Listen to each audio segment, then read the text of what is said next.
Hi guys, thank you so much for giving me some extra time to work out some really great designs for you that will maximize the usability of these pantries. I appreciate the extra time. I have to tell you, of all the pantries I've done and everything that I've designed, well over 100 by now, your two pantries are two of the top three most challenging pantries that I've done. So you're in the top three, and you have two of the top three.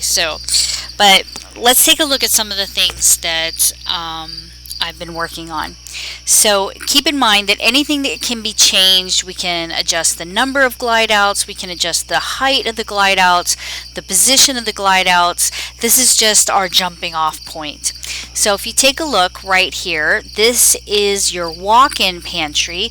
You can see over here on the right hand side is where you will have your brooms and your aprons and the stick vacuum for the hardwood floors that you guys use. I decided to use the entire space well beyond where your wire shelves are that lead up to this little cutout in your pantry to put glide outs, and so they will fully extend like this.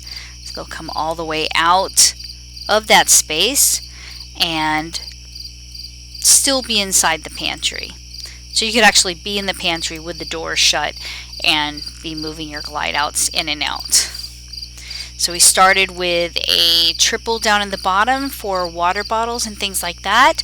Doubles on the next two for your stackable items and your bigger Costco items that come with many things in a pack.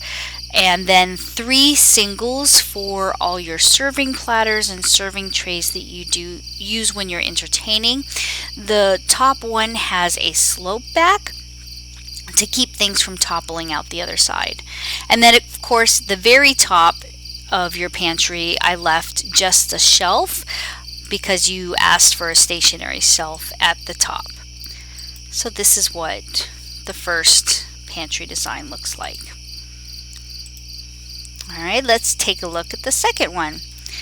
So in the second one I thought, well, maybe they might want to utilize some of the space along the side. Now, this is a great idea. You have plenty of room to do that. The only issue is the door is an extra wide door, so the space to mount glide outs on the left hand side is very, very small. So you would have very narrow glide outs.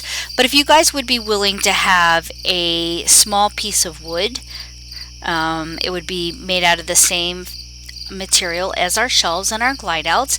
If you'd be willing to have that small piece of wood over here on the side, and then half of it would be tucked behind the door anyway, we could mount larger glide outs, which would enable you to have a pantry that looks like this. Again, on the right hand side you'd still have your nook for your broom and your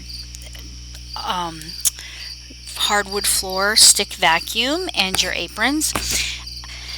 Your glide outs would not go all the way across in the back because we'd need room for the other ones, so but they'd still be very deep and they'd go all the way to the back wall from the little cutout and come back in. Same setup as we had before, except for this time I put a double on this bottom and then 1, 2, 3, 4 singles and a single with a slope back. On the other wall, let's see if I can get in there to show you. We started off with a triple on the bottom for your water bottles and things like that.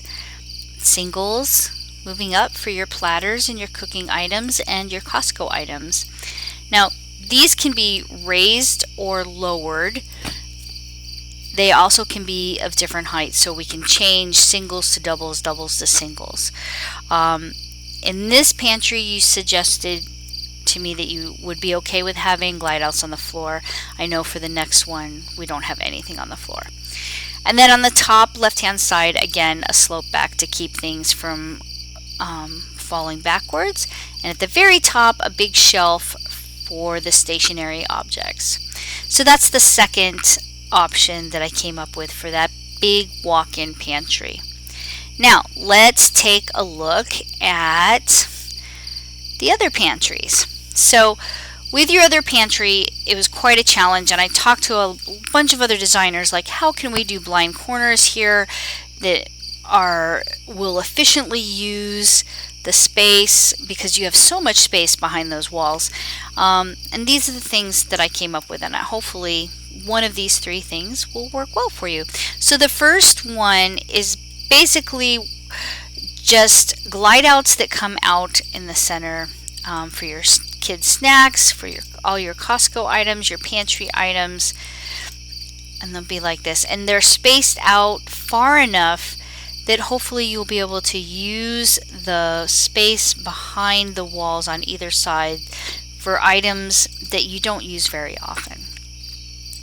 I mean, this is a challenge though, because if you load this up with stuff that goes all the way up to the shelf above it, then it's going to be virtually impossible to get to those spaces on the right and the left of the opening of the door.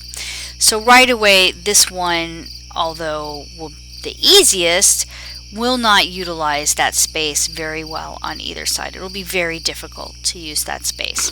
So let's check out the second option. All right. Oops. Pardon me.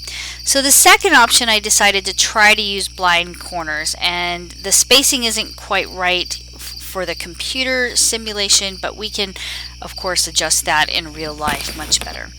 So the way a blind corner works is the front comes out and then the side comes this way. Now with this pantry, you would have to stand right here to one side to reach in here to get these other things. And then this would be tucked back in, and that would be tucked back in. And if you wanted to get something from the other side, pull this one out, reach your arm in, and pull that one to the side to access the things that are on this glide out. And then that will be tucked back in like that. So that's how you could best use all of that space.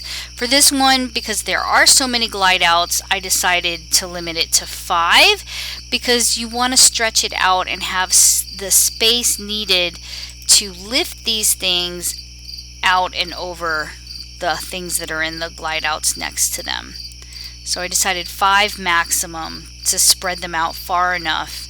And then of course the shelf at the top, you requested a stationary shelf at the top.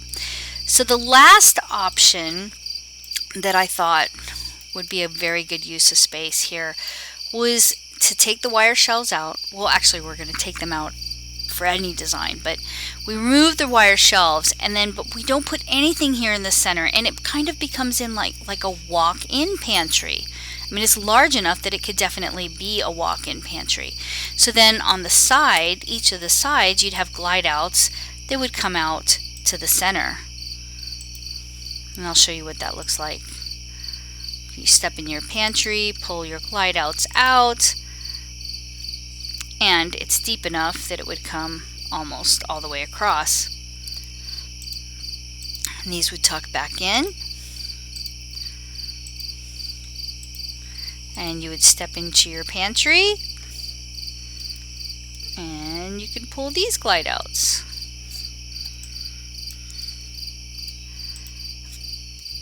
And these would come out like this to the side. So it would kind of be like a walk-in pantry with things on the right and left. This definitely would allow the best access to items of all 3 of the designs. However, it doesn't use all of the space. But sometimes you have to sacrifice a little bit of space to get better functionality. So that's our starting point for that pantry. Lastly, we had the little cupboard at the end where you already have 2 existing glide outs from another company. And so what we decided to do was just put 2 on the bottom. Easy peasy. This part wasn't hard. Did that as soon as I got home from your appointment. So these are all the solutions I came up with for your 2 different pantries and your 1 cupboard. If you have any questions at all, please give me a call or a text and we can talk about things. We can rearrange things, change them however you like. I thank you very much for your appointment and for the time to get a chance to help serve you. And I hope you have a wonderful day. Thank you so much. Bye bye.